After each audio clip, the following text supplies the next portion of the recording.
ओम शांति। आज हम सुनेंगे 29/4/2025 की प्रातः मुरली क्लास। मुरली का सार है, मीठे बच्चे, यह तुम्हारा बहुत अमूल्य जन्म है ना।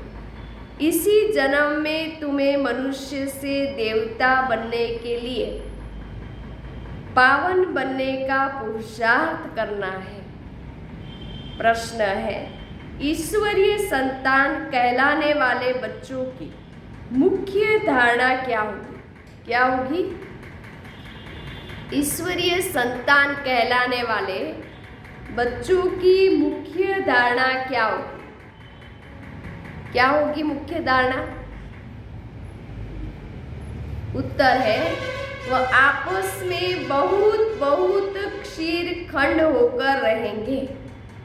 जो ईश्वर के बच्चे हैं, ईश्वरीय संतान कहलाने वाले बच्चे हैं, उसकी मुख्य धारणा क्या होगी? आपस में क्षीर खंड होकर रहेंगे, कभी लून पानी नहीं होंगे। जो देह अभिमानी मनुष्य है, वह उल्टा सुल्टा बोलते, लड़ते झगड़ते हैं। तुम बच्चों में वह आदत नहीं हो सकती।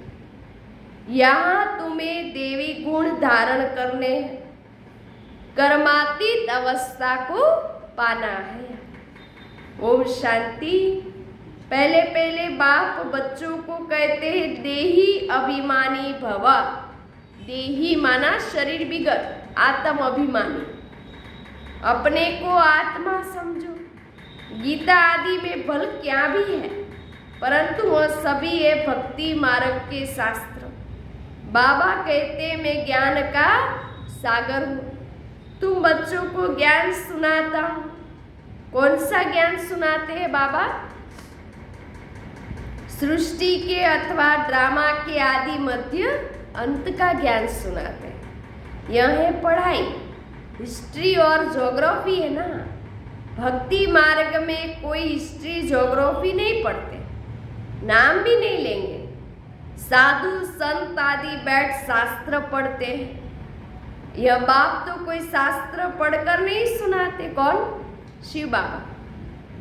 तुमको इस पढ़ाई से मनुष्य से देवता बनाते हैं। तुम आते ही हो मनुष्य से देवता बनने। है वह भी मनुष्य, यह भी मनुष्य, परंतु यह बाप को बुलाते हैं कि पतित पावन आओ। यह तो जानते हो देवताएं पावन है, बाकी तो सभी अपवित्र मनुष्य है। वह देवताओं को नमन करते हैं, उनको पावन, अपने को पतित समझते हैं। परंतु देवताएं पावन कैसे बने, किसने बनाया, यह कोई मनुष्य मात्र नहीं जानते। तो बाप समझाते हैं, अपने को आत्मा समझ बाप को याद करना। इसमें ही तो मेहनत है। देह अभिमान नहीं होना चाहिए। आत्मा अविनाशी है, संस्कार भी आत्मा में रहते हैं ना। आत्मा ही अच्छे व बुरे संस्कार ले जाती है। इसीलिए बाप कहते हैं, देही अभिमानी बनो। अपनी आत्मा को भी कोई जानते नहीं।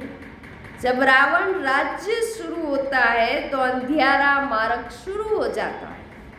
देह अभिमानी बन जाते हैं, शरीर के बान में आ जाते हैं जब रावण राज्य शुरू होता है। बाप बैठ समझाते हैं कि तुम बच्चे यहाँ किसके पास आए हो? हैं? इनके पास नहीं, ब्रह्मा बाबा के पास नहीं, किसके पास आए हो? शिव बाबा के पास। मैंने इनमें प्रवेश किया है। इनके बहुत जन्मों के अंत का यह पतित जन्म है। बहुत जन्म कौन से है, वह भी शिव बाबा ने बताया। आधा कल्प है पवित्र जन्म, आधा कल्प है पतित जन्म। तो यह भी पतित हो गया। ब्रह्मा अपने को देवता व ईश्वर नहीं कहता, मनुष्य समझते हैं प्रजापिता ब्रह्मा देवता था, तब कहते हैं ब्रह्मा देवताए नमः। बाप समझाते ब्रह्मा जो पतित थे, बहुत जन्मों के अंत में वह फिर पावन बन देवता बनते हैं। तुम हो बीके, तुम भी ब्राह्मण, यह ब्रह्मा भी ब्राह्मण। इनको देवता कौन कहता है? ब्रह्मा को ब्राह्मण कहा जाता है, न कि देवता। यह जब पवित्र बनते हैं तो भी ब्रह्मा को देवता नहीं कहेंगे। जब तक लक्ष्मी नारायण न बने तब तक देवता नहीं कहेंगे। तुम ब्राह्मण ब्राह्मणियाँ हो, तुमको पहले पहले शूद्र से ब्राह्मण, ब्राह्मण से देवता बनाता हूँ। कौन कहता है? शिव बाबा। यह तुम्हारा अमूल्य हीरे जैसा जन्म कहा जाता है। फल कर्म भोग तो होता ही है। तो अब बाबा कहते हैं अपने को आत्मा समझो, मुझ बाप को याद करते रहो। यह प्रैक्टिस होगी तभी विकर्म विनाश होंगे। देहधारी समझा तो विकर्म विनाश नहीं होंगे। आत्मा ब्राह्मण नहीं है, शरीर साथ है तभी ब्राह्मण है, फिर देवता, फिर क्षत्रिय, फिर वैश्य और फिर शूद्र आदि बनते हैं। तो अब बाप को याद करने की मेहनत है। सहज योग भी है। बाबा कहते सहज ते सहज भी है। कोई कोई को फिर डिफिकल्ट भी बहुत भासता है। घड़ी घड़ी देह अभिमान में आकर बाप को भूल जाते हैं। टाइम तो लगता है ना देही अभिमानी बनने में, ऐसे हो नहीं सकता। बाबा कहते हैं ऐसे हो नहीं सकता, अभी तुम एक रस हो जाओ और बाप को याद, बाबा की याद स्थायी ठहर जाए। नहीं, कर्मातीत अवस्था को पाले फिर तो शरीर भी ना रह सके। कर्मातीत अवस्था को पाले तो शरीर भी ना रहे। आप पवित्र आत्मा हल्की होकर एकदम शरीर को छोड़ देवे। पवित्र आत्मा के साथ अपवित्र शरीर रह ना सके। ऐसे नहीं कि यह दादा कोई पार पहुंच गया है, ये ब्रह्मा बाबा कोई पार पहुंच गया है, ऐसा नहीं। अभी वो भी सूक्ष्म वतन में है। यह भी कहते याद की बड़ी मेहनत है। देह अभिमान में आने से उल्टा सुल्टा बोलना, लड़ना, झगड़ना आदि चलता है। हम सब आत्माएं भाई भाई हैं। फिर आत्मा को कुछ नहीं होगा। देह अभिमान से ही तो रोला हुआ है, दुखी हुए हैं देह अभिमान के कारण। अब तुम बच्चों को आत्म अभिमानी बनना है। जैसे देवता एक शीरखंड है, तुम्हें भी आपस में बहुत प्यार से शीरखंड होकर रहना है। तुम्हें कभी लून पानी नहीं होना है।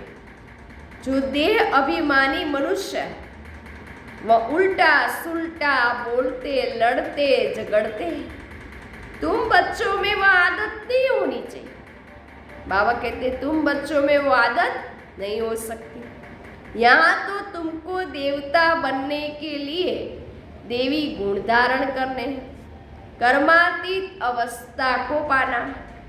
जानते हो यह शरीर, यह पुरानी दुनिया तमो प्रधान है। पुरानी चीज से, पुराने संबंध से नफरत करनी पड़ती है। देह अभिमान की बातों को छोड़ अपने को आत्मा समझ बाबा को याद करना है तो पाप नाश होंगे।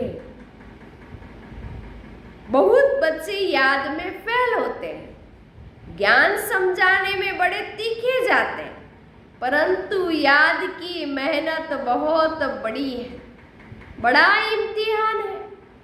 आधा कल्प के पुराने भगत ही समझ सकते हैं। भक्ति में जो पीछे आए हैं वह इतना समझ नहीं सकेंगे।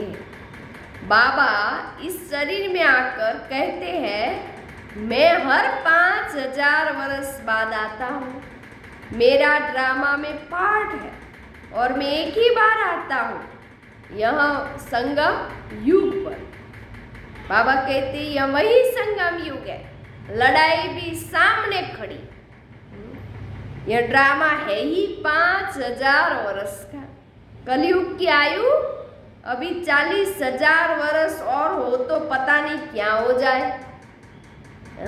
बाबा कहते वह तो कहते हैं दुनिया वाले भल भल भगवान भी आ जाए तो भी हम शास्त्रों की राह नहीं छोड़ेंगे।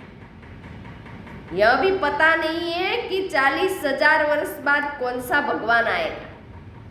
कोई समझते श्री कृष्ण भगवान आएगा, थोड़ा ही आगे चल तुम्हारा नाम बाला होगा, परंतु वह अवस्था होनी चाहिए। आपस में बहुत बहुत प्रेम होना चाहिए। तुम ईश्वरीय संतान हो ना, तुम खुदाई खिदमतगार गाए हुए हो ना। कहते हो हम बाबा के मददगार हैं पतित भारत को पावन बनाने के लिए। बाबा कल्प कल्प हम आत्म अभिमानी बन आपकी श्रीमत पर योग बल से विकर्म विनाश करते हैं। योग बल है साइलेंस बल। साइलेंस बल और साइंस बल में रात दिन का फर्क है। आगे चलकर तुमको बहुत साक्षात्कार होते रहेंगे। शुरू में कितने बच्चों को साक्षात्कार किए? शुरू में कितने बच्चों ने साक्षात्कार किए, पाठ बजाए? आज वह है नहीं, माया खा गई। माया भी तो जोरदार है, खा गई। योग में न रहने से माया खा जाती है। जबकि बाप जानते हैं भगवान हमको पढ़ाते हैं तो फिर कायदेसर पढ़ना चाहिए, नहीं तो बहुत बहुत कम पद पाएंगे, सजाए भी बहुत खाएंगे। आगे भी बाबा कहते गाते भी है ना, जन्म जन्मांतर का पापी हूँ। सतयुग में तो रावण का राज्य ही नहीं तो विकार का नाम भी कैसे हो सकता है? वह है ही संपूर्ण निर्विकारी राज्य। वह राम राज्य और यह है रावण राज्य। इस समय सब तमो प्रधान है। हर एक बच्चे को अपनी स्थिति की जांच करनी चाहिए कि हम शिव बाबा की याद में कितना समय रहते हैं। जांच करनी हम शिव बाबा की याद में कितना समय रह सकते हैं। देवी गुण कहाँ तक धारण किए? मुख्य बात अंदर देखना है। हमारे में कोई अवगुण तो नहीं है। हमारा खान पान कैसा है? सारे दिन में कोई फालतू बात व झूठ तो नहीं बोलते हैं। शरीर निवार्थ भी झूठ आदि बोलना पड़ता है ना। फिर मनुष्य धर्माव निकालते हैं तो पाप हल्का हो जाए। धंधे आदि में झूठ बोलते हैं तो पहले के ज़माने में भी 1000 कमाते थे तो 200 रुपये का धर्माव निकाल देते थे। आज कोई नहीं निकालता है। तो बाबा कहते हैं कि शरीर निवार्थ भी झूठ आदि बोलना पड़ता है ना। फिर मनुष्य धर्माव निकालते हैं तो पाप हल्का हो जाए।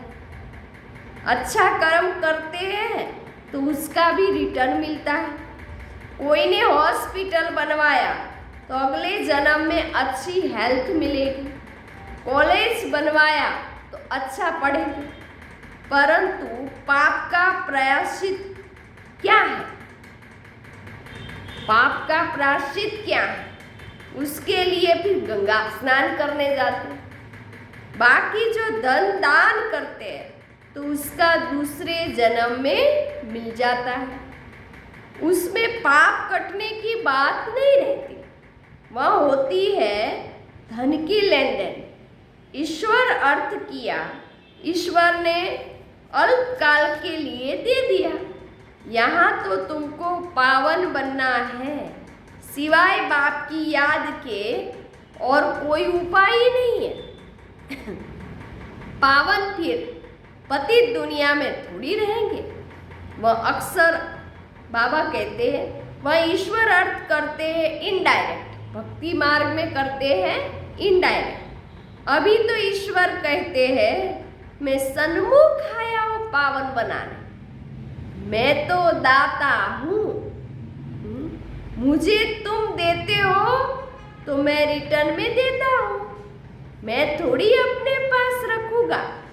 तुम बच्चों के लिए ही मकान आदि बनाए, समझो कोई सेंटर खोलते मकान बनाते हैं तो बच्चों के लिए ही बनाते बाबा के। सन्यासी लोग तो अपने लिए बड़े बड़े महल आदि बनाते, यहाँ शिव बाबा अपने लिए तो कुछ नहीं बनाते।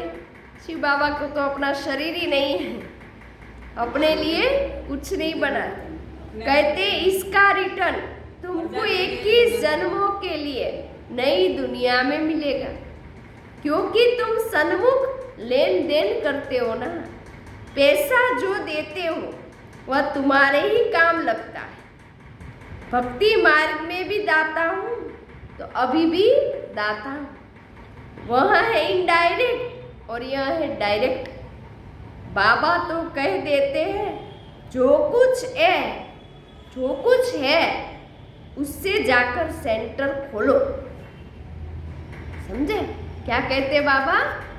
जो कुछ है उसमें जाके सेंटर खोल दो, जमा कर दो अपना। समझे? औरों का कल्याण करो। मैं भी तो सेंटर खोलता हूं ना, बच्चों का दिया हुआ है, बच्चों को ही मदद करता हूं। मैं थोड़ी अपने साथ पैसा ले आता हूं, मैं तो आकर इनमें प्रवेश करता हूं। कौन कहता है? शिव बाबा। इनके द्वारा कर्तव्य कराता हूं। शिव बाबा भी ब्रह्मा बाबा द्वारा कर्तव्य करवा रहे हैं। कितने सेंटर खोले ब्रह्मा बाबा द्वारा, है ना? तो बाबा कहते आप भी औरों का कल्याण करो। बाबा कहते मुझे तो स्वर्ग में आना नहीं है, यह सब कुछ तुम्हारे लिए है। मैं तो अभोक्ता हूँ, कुछ भी नहीं लेता हूँ। ऐसे भी नहीं कहता हूँ कि पाँव पड़ो। हम तो तुम बच्चों का मोस्ट ओबीडियंट सर्वेंट हूँ, यह भी तुम जानते हो। वही माता पिता बंधु सखा सब कुछ है, सो भी निराकार है। तुम कोई गुरु को कब तमेव माता पिता नहीं कहेंगे, गुरु को गुरु, टीचर को टीचर कहेंगे। इनको माता पिता कहते हो ना।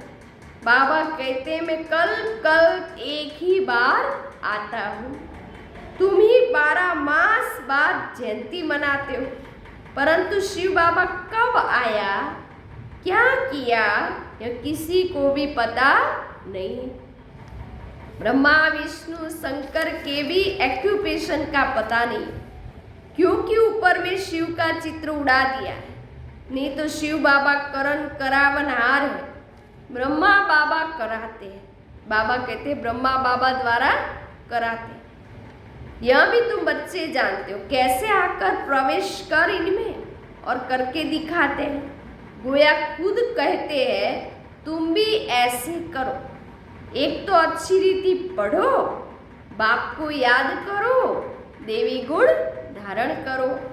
जैसे इनकी आत्मा कहती है, यह भी कहते हैं मैं बाबा को याद करता हूँ।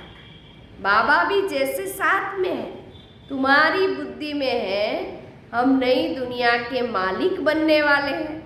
तो चाल चलन खान पान आदि सब बदलना है, विकारों को छोड़ना, सुधरना तो है।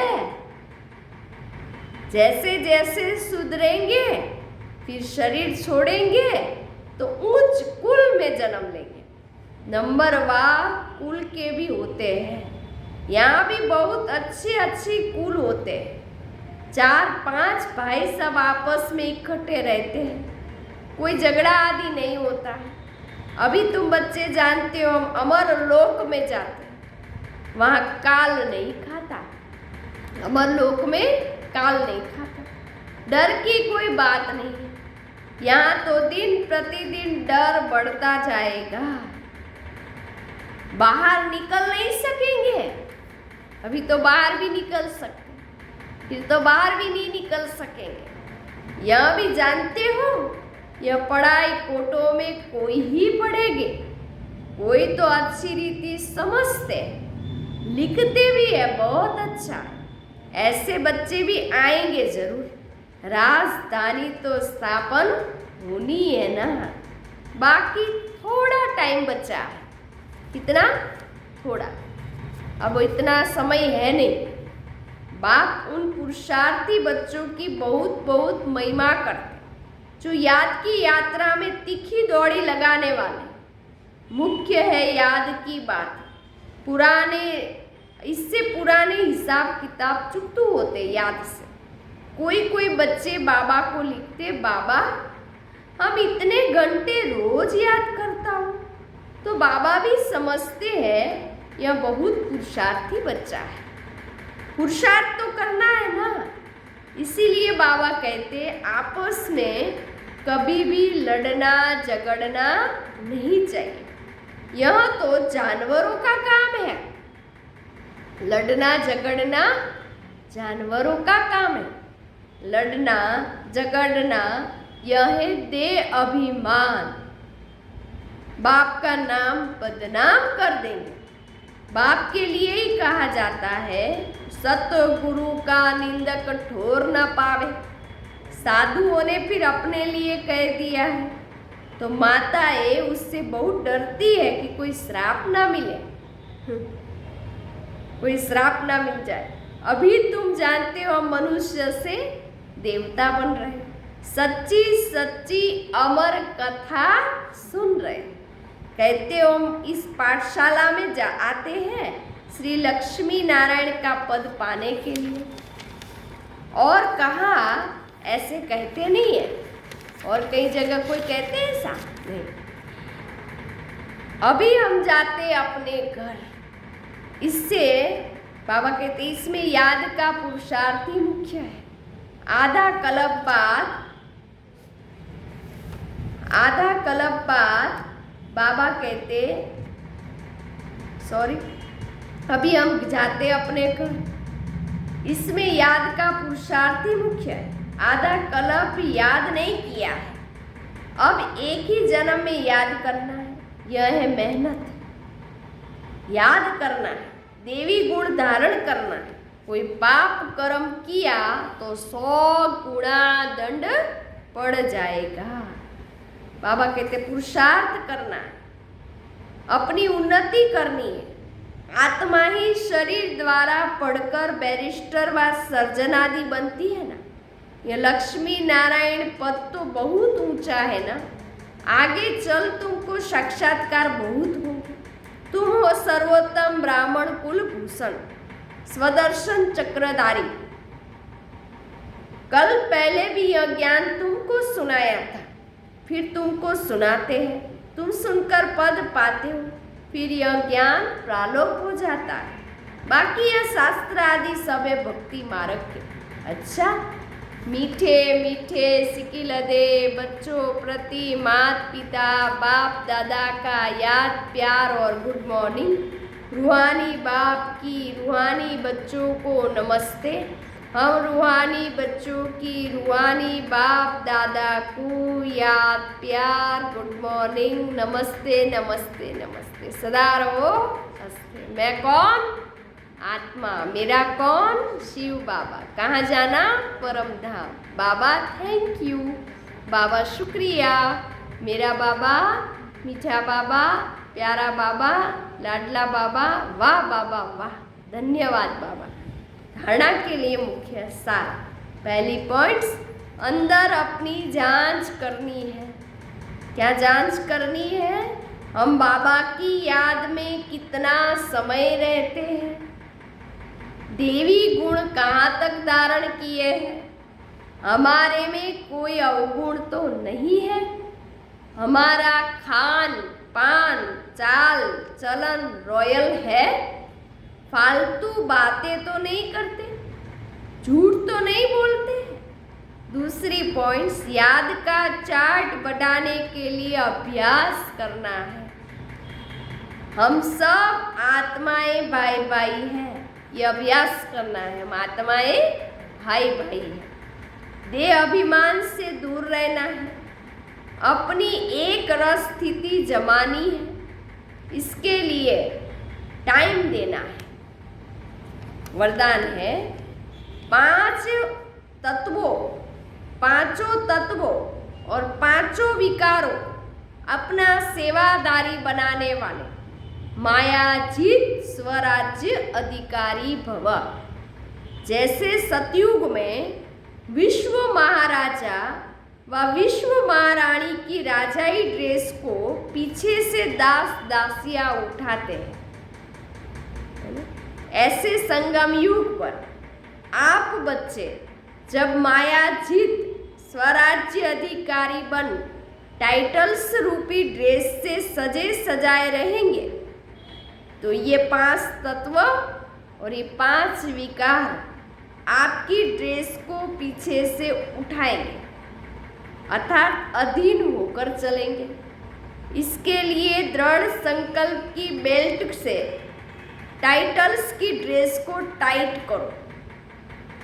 भिन्न भिन्न ड्रेस और श्रृंगार के सेट से, बाबा कहते भिन्न भिन्न ड्रेस और श्रृंगार के सेट से सज धज कर बाप के साथ रहो, तो यह विकार व 5 तत्व परिवर्तन होकर सहयोगी सेवाधारी हो जाएंगे।